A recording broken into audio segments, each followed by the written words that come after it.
Okay, so now it's time for our featured speaker, and I know we only have a few people here tonight because it's summertime, but we're still going to uphold the tradition of the GNA. Jim, you know what our tradition is, right, Jim Chong? What is our tradition with our featured speaker? Where do we send him, Jim? We send him to the back of the room. So Kate Song, you got to head all the way to the back. There we go. Right here? That's right. That's good enough right there. And Bill Ames, why do we do that, Bill Ames? So we can have her announce loud and come up to the front and everybody can clap for her. And make that grand entrance. Yeah. Okay, so let me get in front of the camera now. And let me pull up my notes here. So today's featured speaker is our very own chairperson of the Stockton GNA Monthly Mastermind chapter, Kate Song. She is also the owner of Kateys Kandles, as she mentioned here earlier today. It's Kateys with a K, Kateys, Kandles. Did I get that right? Yes, yes. I haven't looked at my notes yet. I'm going off of memory here. It's actually, we only use 10% of our brain, right? Yeah. Right? It's actually, most of the 10% is working tonight, right? I thought it was 6%. Whatever it is, it's some low number, but most of it's functioning tonight because I'm remembering things. And today, Kate's going to be talking about a very interesting subject I've been looking forward to hearing about for a while, an introduction to personal safety. Good. So I'm going to read a little brief bio here on you, Kate, that's okay? And then we're going to have you charging in here like a raging bull or something like that, because you have second degree black belt Aikido. So I'm not going to mess with Kate's song. Anyway, at this month's Stockton GNA meeting, Kate will be sharing her very valuable tips with us on personal safety. Kate has a second degree black belt in Aikido and will teach us how to defuse any situation not welcome. So once again, don't mess with Kate's song, right? Yeah, don't mess with Kate's song! Now, Kate's song has a big heart and a warm personality, so she will only use that if she absolutely had to. I fully believe that about her. Kate Song is the owner of Kateys Kandles. She hand produces massage and lotion candles made from 100% USA grown soybean oil. God, I'm losing my words on this here, but it's good stuff. Her company offers many joyful fragrances, and her candles provide healing for skin conditions. In addition, Kate's products soften skin and can be used as a lotion or massage oil. They also relieve burns and are beneficial for insect bites and bruises. Some of the skin conditions that her products relieve include, is that eczema? Eczema. Psoriasis, I got that right. And poison oak. I haven't had that in a while, thank goodness. that can be painful. All of Kateys Kandles are hand poured by Kate with love. And I'm going to share one quick story here. When we interviewed Kate Song on our radio show, GNA DCN Member Spotlight on the DCN Internet Radio Network, she actually shared a story. I asked her, has anybody ever helped you make some candles? Because she makes the candles out of her place. They're made homegrown. And she goes, yeah, Jim T. Chong's been over. I said, so did Jim T. Chong help you actually make candles? And she goes, he tried! So I just had to kind of throw that in there. We made the candle, but Kate actually put the label on, right? I made the candle and he tried to put the label on. Tried to put the label on. Oh, she made the candle, you tried to put the label on. Okay. Well, thanks for trying, Jim. I love that. Good entertainment. So without further ado, I'd like to please stand up and rise to your feet. Please stand up and rise to your feet. Give a big warm cheers up to Kate Song!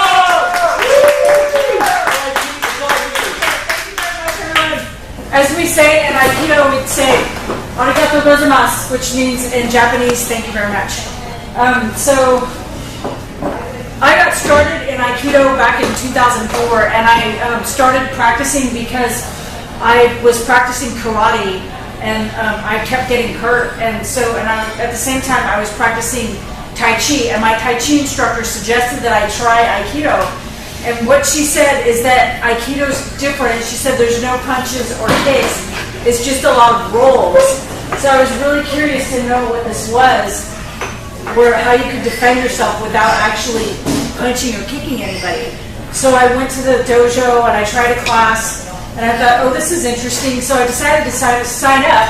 But at the same time, I was feeling conflicted because I wasn't sure if I was going to stay, because it didn't feel like the level of physical activity that they were doing in Aikido was the same as what I was getting out of karate because I wasn't exhausted after class. So about a month into it, I got involved in a car accident, and it was a head-on collision. I used to work in Tracy, so I got into a head-on collision on my way into work one day, and I was really freaked out, and I couldn't move, and I didn't know like what to do or how to like move forward. So the only thing that I could think of was to call the dojo. So I called the school and I talked to our sensei, who at the time was John Smart, and he developed his own style of Aikido after training in Japan for about 15 years. So I called the school and he starts laughing, and I was like, why is he laughing at me? But years later I discovered that that's kind of how he was. He was like really lighthearted. So he suggested that I still come to class to keep my muscles from becoming more stiff. So and he said, in fact, there's an internal Aikido class tonight that's led by Elaine. He said, you should come to that. Well, it was a meditation class that was led by Elaine, and I had never met Elaine, his business partner. And she led this amazing meditation class, and she said to imagine a rainbow bridge, and on that bridge was somebody that needed our help or forgiveness. So I forgave the person that caused the car accident. And when I first got to class, I couldn't really even move. It was a lot of effort to even sit down because of how stiff I was.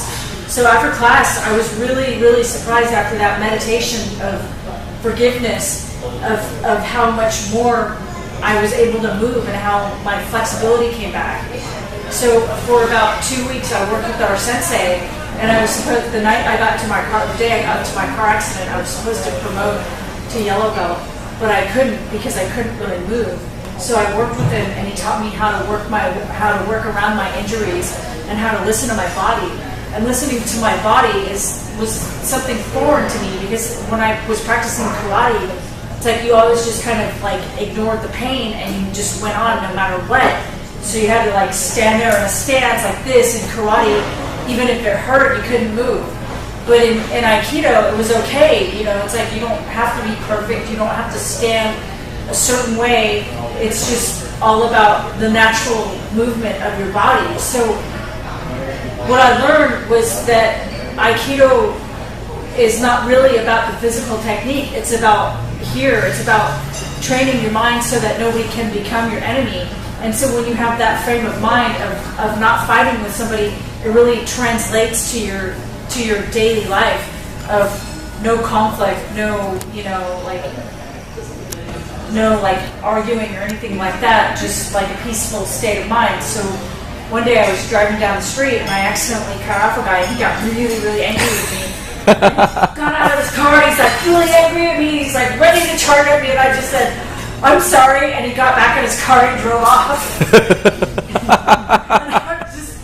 Just that simple thing. It was like, I'm sorry, and he just drove away. He was like, oh. And then, but I've never really even used Aikido, but I've learned over the years, some personal safety things that really apply to your daily life. So the one thing that I always teach too, that we all don't remember to do, even sometimes I don't remember to do. It's like whenever you're somewhere like in a crowded place, or even like maybe going to the mall or the gas station, is that you always want to be aware of your surroundings. So you want to know, like, even when you're driving, you always want to look around and see what's around you. And then if you're shopping at night, if you have to go to the store or something at night, then you want to park in a place that's well lit, like under a street lamp, under one of those lamps in the parking lot is good. And I remember this because I gave this advice to my brother when he was leaving for Korea. So if you're traveling somewhere, even if you're not really traveling anywhere, in case your wallet gets stolen or anything, it's a good idea to have a copy of your driver's license and your credit cards, and you can email it to yourself or you can put it in your Google Drive. That way, if it gets stolen, you can access it. I had my brother make a copy of take pictures of his passport and his driver's license and stuff like that and email it. And I also had him email it to my stepmom, so that way, if something happened to him when he was traveling, then somebody had his information. So that was like one thing that I did. But the main thing is that you always want to pay attention to what's around you, and I always try to make eye contact with people and kind of watch people. And if somebody's not making eye contact with you, it's because maybe sometimes they're not really self-confident, or maybe sometimes they're like up to something. And the apartment complex where I live, I was walking down the street and I looked at this guy and I was like trying to look him in the eye, and he would not look at me in the eye. And that, to me, you can like tell by somebody's body language just by watching them what they're up to, or how they're, what their body language tells you is like how they're going to react or what they're doing. You can kind of always tell if somebody's doing something that's not right. So, any questions on that? Well, I know body language reading is an art because I studied a little bit of it, but I really paid attention to some people that were masters of it. Is there any specific body language you're referring to, or there are the obvious ones? I think like somebody, like you can tell by looking at somebody if they've got like nervous energy, or like if they're up to something, maybe just by watching them, like they seem nervous, or they're like not really looking at you is what I've seen. And then one thing about body language too is that when I drive, I people watch. So I say that like if you're walking down the street, or even if you're in the mall or something like that, that you always want to have your head up and your shoulders back. Because if you're walking down the street like this, looking down, then that makes you a victim, and so you have that victim mentality. It makes it easier for somebody that would want to attack you. It makes you look like you're an easier target. So that's like one thing that we've always learned in class is to, walk around more confident instead of walking around with your head down.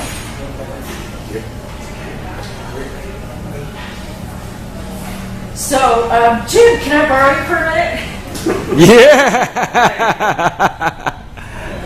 You can pick him. Okay. But I promised you. Okay, great. So, great. This is to be on film. Yes, it is, Jim T. These are simple techniques that you can learn. So let's say you're walking down the street, and this happened over at UOP, and we teach Aikido over at UOP. So our sensei had taught one class, and this guy walked up to her and he grabbed her wrist. So he grabbed my wrist. So this guy walked up to her and grabbed her wrist, and she'd done one class, but she did this. He was trying to hold on, and Jim won't let go. So Got to maneuver with you, right? Okay, there. So For demo. what you do is when you do this, and you're bringing your hand up here, it breaks the grab from the thumb. It breaks the grip from the thumb. So you're just bringing your hand up here. So she was able to get away from this, and this guy just didn't know what happened because she got away so quick. So he was really shocked. If they grab you a different way, you can always give them your elbow like that too. And then another thing too is if there's a chokehold, like if somebody tries to grab you from behind, you can do this.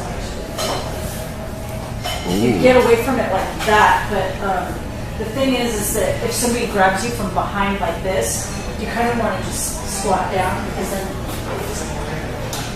it makes them lose their grip. There's another one where if they grab you like that, then Jim T. Chung's loving this.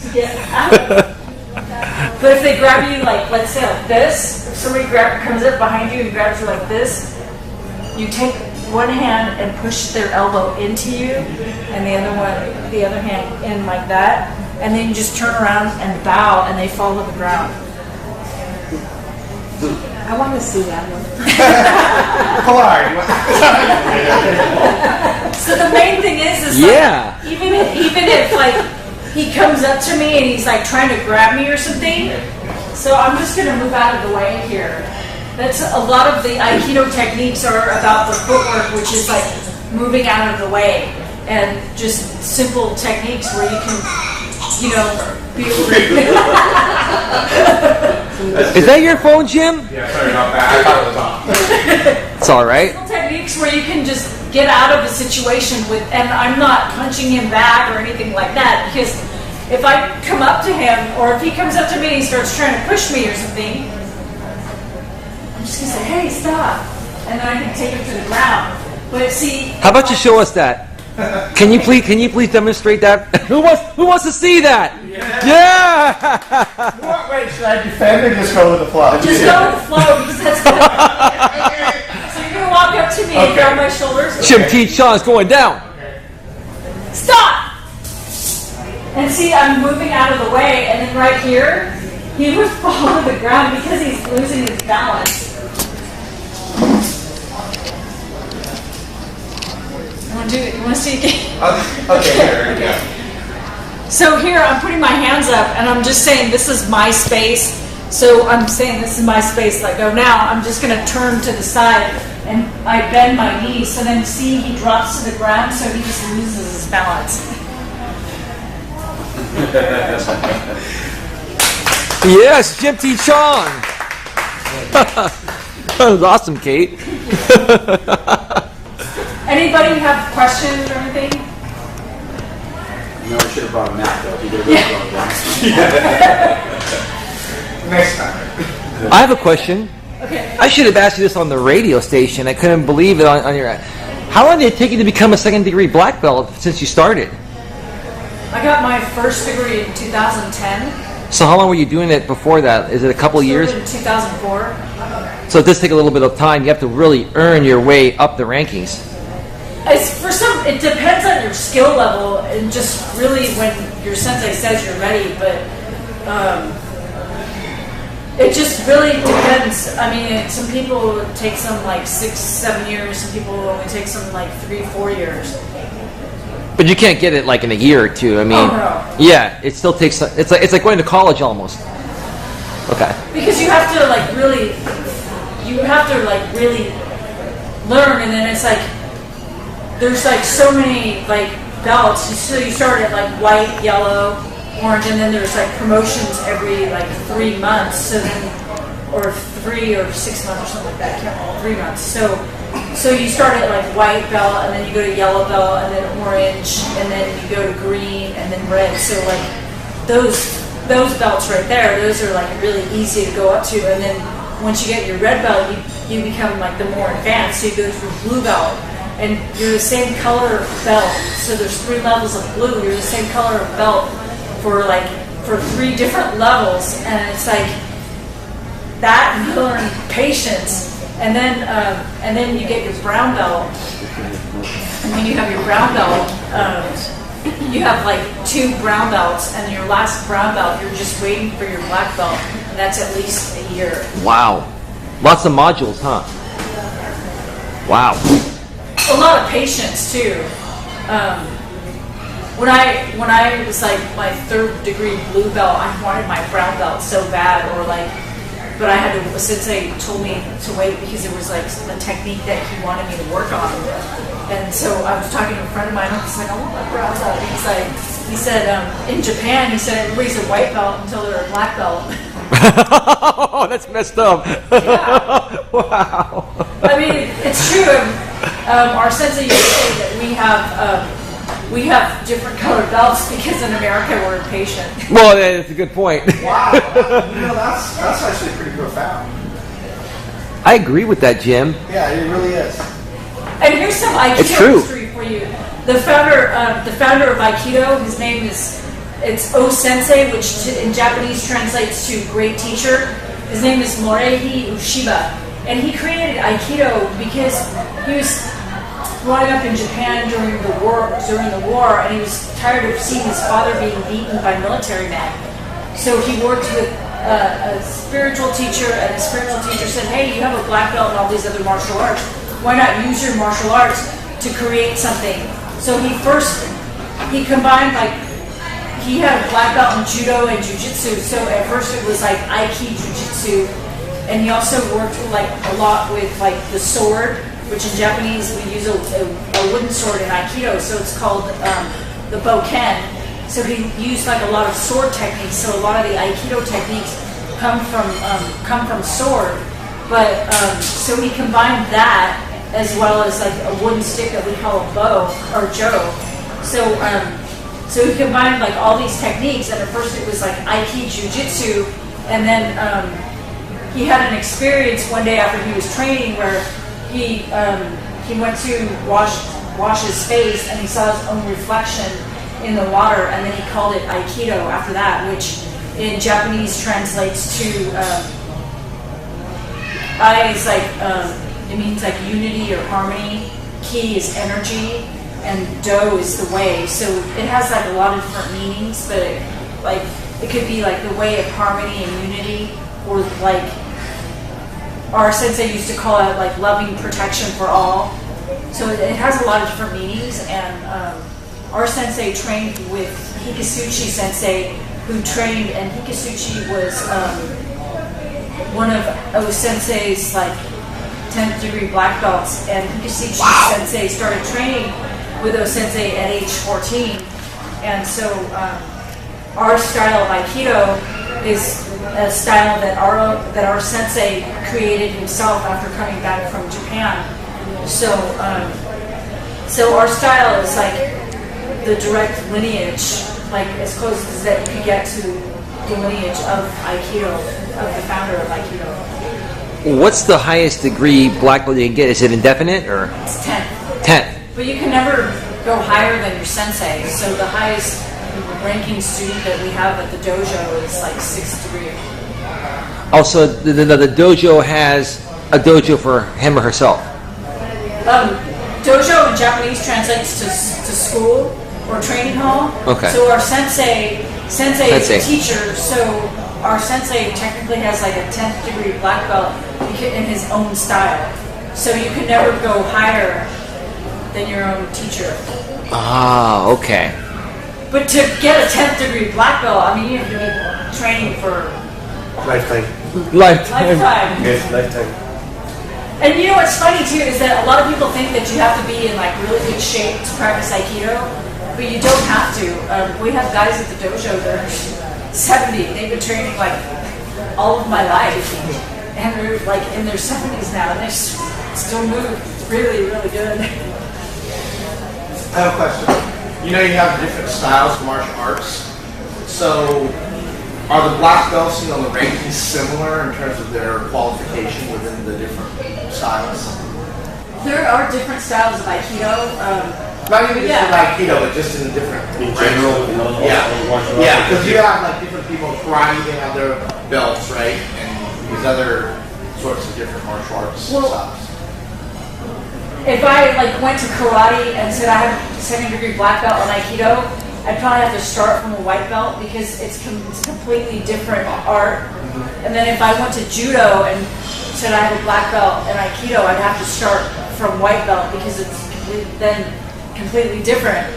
If somebody from a karate system came to Aikido, which there has been, that has a black belt in karate, they'd have to start from white belt because it's different styles and techniques are completely different from every karate. Yeah. I was just wondering if there's any relationship on the levels, you know what I mean, where there's certain progressions.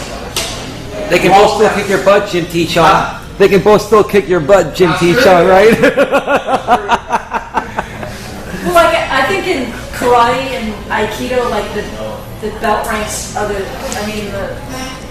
belt ranks are the same, I think, but like I think maybe in the style of karate that I was practicing, a red belt is beginner, whereas in our at our school, it's more like along the lines of advanced. All right. Any other questions for Kate? Kate, anything else? That was awesome. Wasn't that awesome? Give Kate a big round of applause. Woo! So remember, Jim, always pay attention to your surroundings. That's right. To walk up to you. Wow. Hey, the camera's still rolling, Kate Song. Got you on camera, Kate. Yeah, remember we're in Stockton, not Fairview, right? What does that mean? We're in Stockton, Jim T. Sean. No, it's all good. Yeah, he's not going to talk right now. Stockton, has a certain rap, and some of it's earned, but I do think it's not as bad as a lot of people proliferate it to be. So I really think it's really, we joke around about it and have a lot of fun. But there's some great places in Stockton, like we have the biggest water courts. Really, we have some pretty magnificent scenery right along the water lines, the hotels, that little court there. And I think really improving the image of Stockton is what I'm really, all about as well. And, that's why we have that site in Price Rockin' in Stockton. It's yes. RIS. Yes. It's the S4, it's called the Phoenix Project of S Morale. That's one of the things in Solutions for Life we're going to be elevating is the image of Stockton. So that's why we created the other one for wineries, which the theater is going to fit right in because we're going to be connected with that has some winery clients as well. So Wow. it's all fun stuff. We should talk, Jim. We should. We do talk. Well, of course. We should talk a little bit more, though. Huh? We should talk a little bit more. Absolutely. We need to collaborate some more events. Absolutely. Yeah. Absolutely. Yeah. Okay. I'm going to shut this off.